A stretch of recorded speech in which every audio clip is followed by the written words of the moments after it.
Welcome to One Word a Day. I'm Sophie, your pilot into the universe of Chinese. Today's is makeup redo of a recording that I couldn't get the sound right. I hope this time you can hear my voice.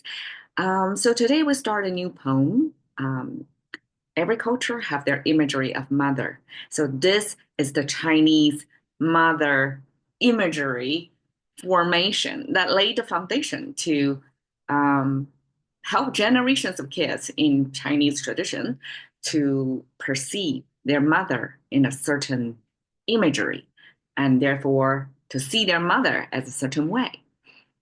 慈母手中线，游子身上衣.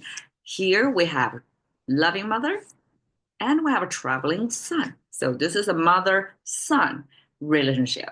I didn't even say why son. Well, ancient society, daughters are probably not allowed to travel freely unchaperoned. So it's most likely the son. And also, second reason is the son may travel to take national exams. Yes, you may wonder why Chinese are so good at taking tests.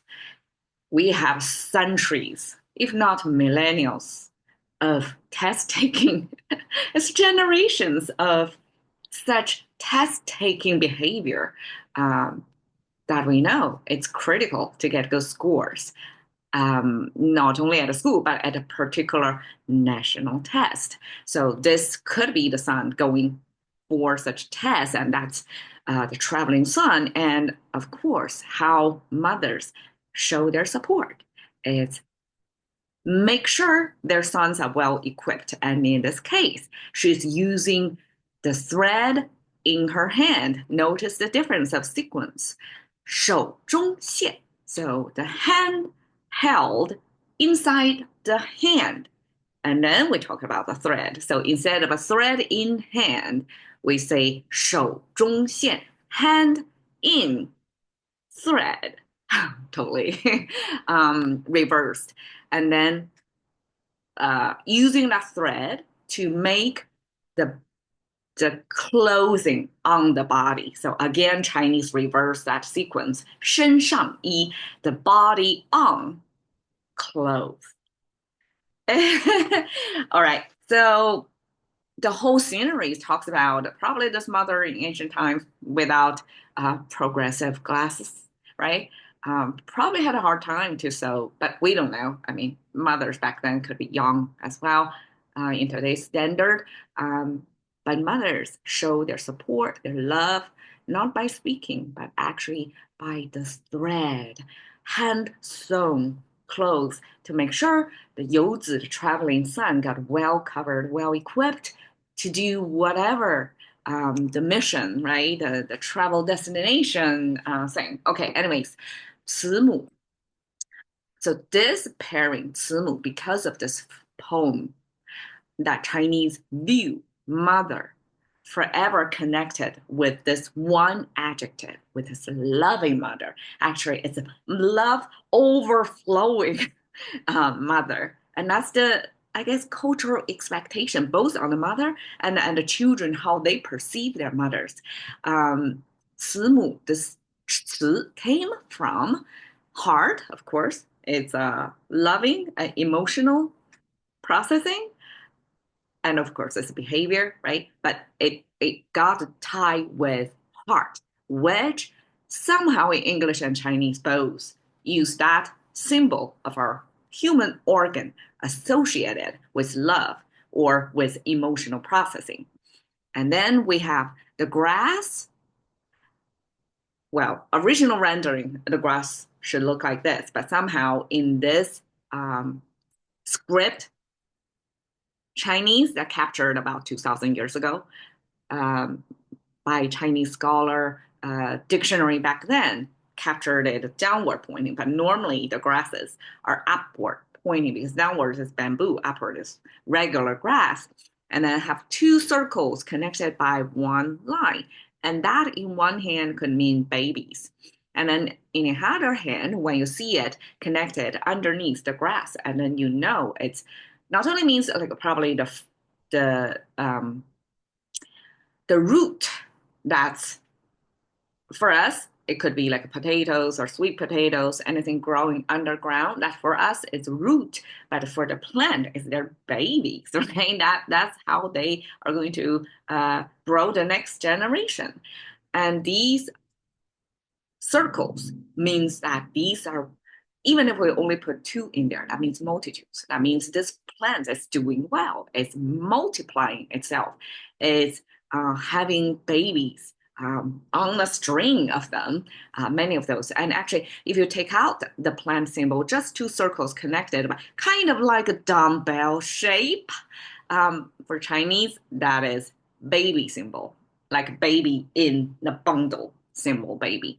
Okay, so plentiful and multiplying plants, that's a symbol to mean it's thriving or uh, flourishing, overflowing. So when it connects it with heart, it's like your love are overflowing. And that's the imagery of mothers for Chinese.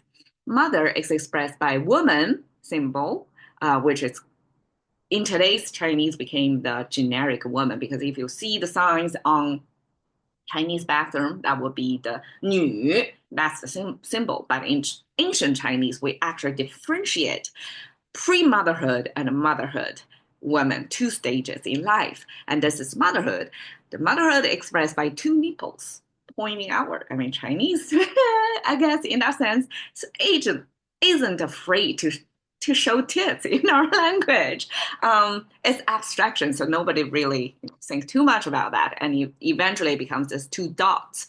But now you know it's the breastfeeding feature of a woman that makes her mother. I mean, isn't that very logical? That's the most distinctive feature, right, out there. And the rest of them is like the body, the hip curve, that's female body shape, and then the two hands folded in the front, that's behavior expectation of how girls should behave submissively back then. Okay, no more culture critique looking back 1,000 years ago of ancient times, societal expectation on women. But that's logically Chinese, how we express mother, loving mother. Hand, we have 5 finger hands here. You see all 5 fingers on there. And then this top tip is the differentiator, because we have hair, like the fur of animals, looks the same, like a puffing sideways, anti-gravity. And that looks the same as human hand when we spread out like this. And then somebody decide tilt the right means hand, tilt toward the left, that means hair. So that's how we differentiate when two imageries from different sources and then kind of overlap and converge, and then somebody have to diverge them. Okay, 中, simply a box cut right in the middle. That means that's Chinese very logically expressing that's the middle of it, not the edge cases. It's right in the middle, the center. So 手中, Chinese always mention the location first. No, sorry, the object first. In this case, it's a hand. And then we talk about where about in relation to the hand and say 中.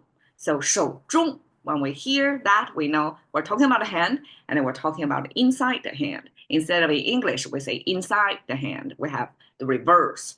And then this 手中 is describing the thread, that the thread actually is in the hand. And so we use 手中 pair them together as a descriptor of the thread. And the thread is made of two spools of thread connected to this longer strand. And then we have this drapey sign at bottom. I mean, the thread in ancient times are plant-based only, no chemistry industry back then. And then we have this root, same as the tree symbol. It's rooted from the ground, so it's plant-based. And then the second is visual draping of the fabric. After the threads are made into a two-dimensional fabric, then it's going to be naturally draped like that. So that's two, in either ways, together, it means something related to textile. And then we have two, if you see these are exact same imagery, repeat it twice, stack up together. And that together, that means shallow. And these are two weaponries in ancient times. And when they are put together, means shallow, my guessing is ancient times, there are long dimension, meaning long or short weaponries, and these are short ones. And that's how they can be used, stack up together. And when they're short, that means something shallow, short and shallow. And so when these two together pair with the textile, it becomes thread. And my understanding is these are not some thick thing where meaning the thread is not deep in diameter, but pretty shallow.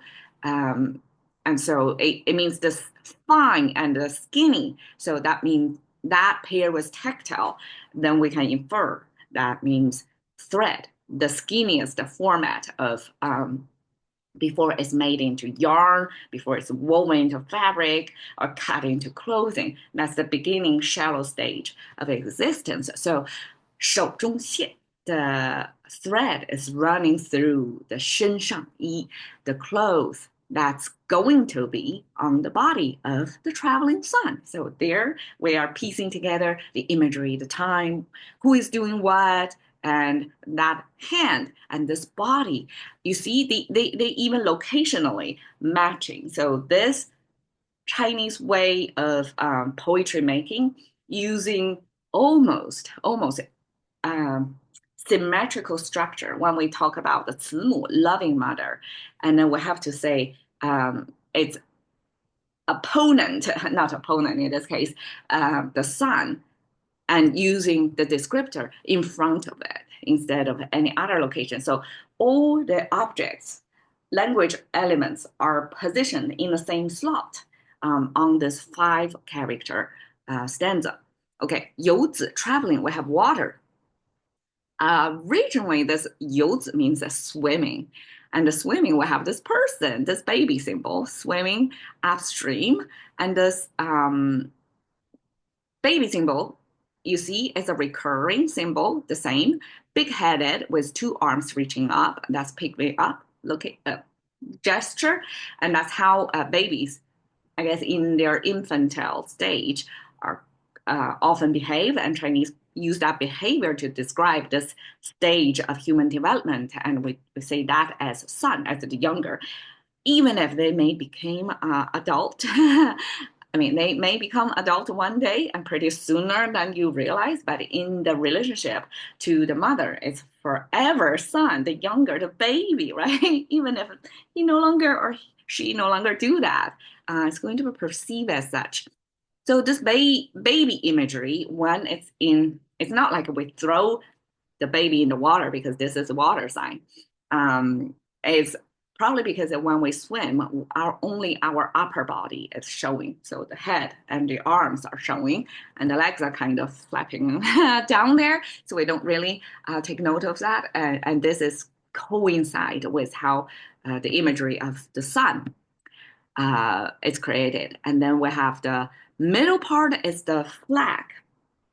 And the flag is expressed by this thing. As you can see, it's kind of a draping in there. And the top of the flag, even if it looks like a plant symbol, but it could be, again, the convergence of imagery that it's not about a plant. It's probably a type of the flag was used in ancient wartime because how to mass communicate, like instantly show everybody on your side, on your tribe, that's going to charge forward or backward. So flagging was the mass communication method back then. And this flag spreading out in the, in the wind, that's the imagery created over here. And then we have both the flag and the person going supposedly upstream. This is kind of a motion in space, and paired with water sign together, they create swimming, like a go through either, I guess, fluid. Air is a type of fluid, right? Either you're going in a wind, airborne, or you're going through water, this waterborne, right? Either way, travel through different material or different type of spaces expressing here. And then we have water to make sure in the end, whatever is on the far left side normally is the radical, is the defining feature of what categorically that character is about. So this is something about traveling or, floating in space, either like the flag or the person in the water, making sure this is about swimming in water, and eventually that extends of all kinds of traveling, and even if in today's traveling we have air travel, cruise travel, land travel, and like me, I like to bike travel places.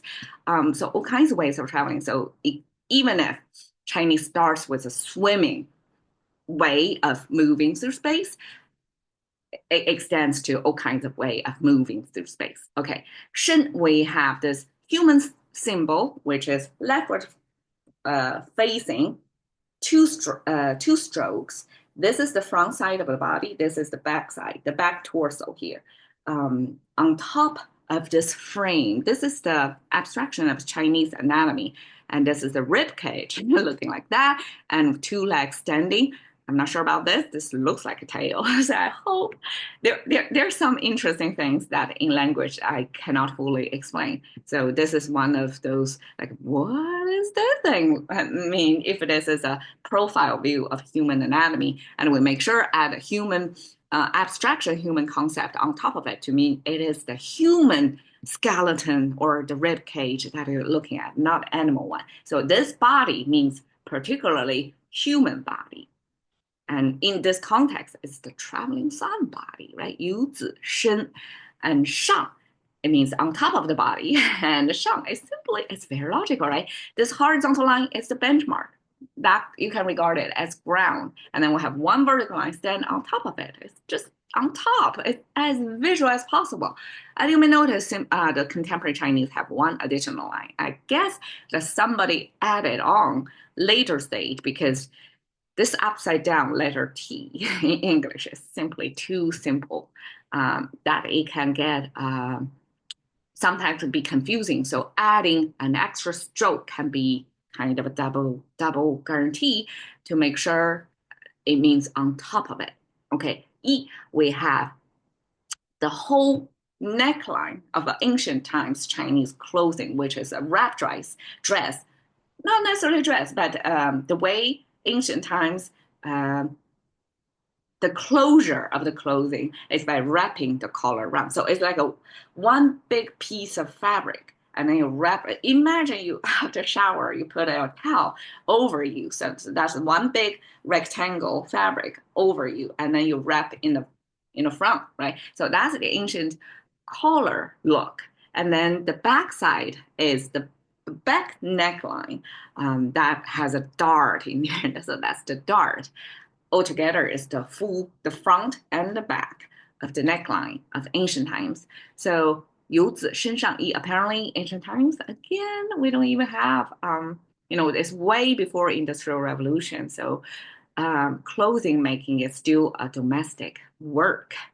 Gosh, I cannot imagine. Back then, you have to hand wash your clothes. You have to hand make your clothes. Not only like cooking every day. So that's a lot of work for women.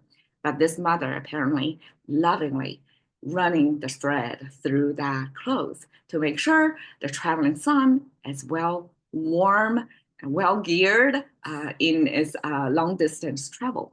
So that shows you the scenery and shows you the two characters and the relationship between them. Okay?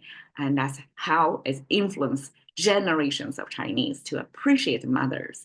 And we will show you in the next standard what the son is going to think about, who is supposed to hold all the weight of love from mother to go out there, compete in national exams, supposedly, and then how the son is going to not exactly pay back, because this kind of love is never going to be paid back. But what the son is thinking. We'll see you tomorrow. Thank you for your time. See you another day.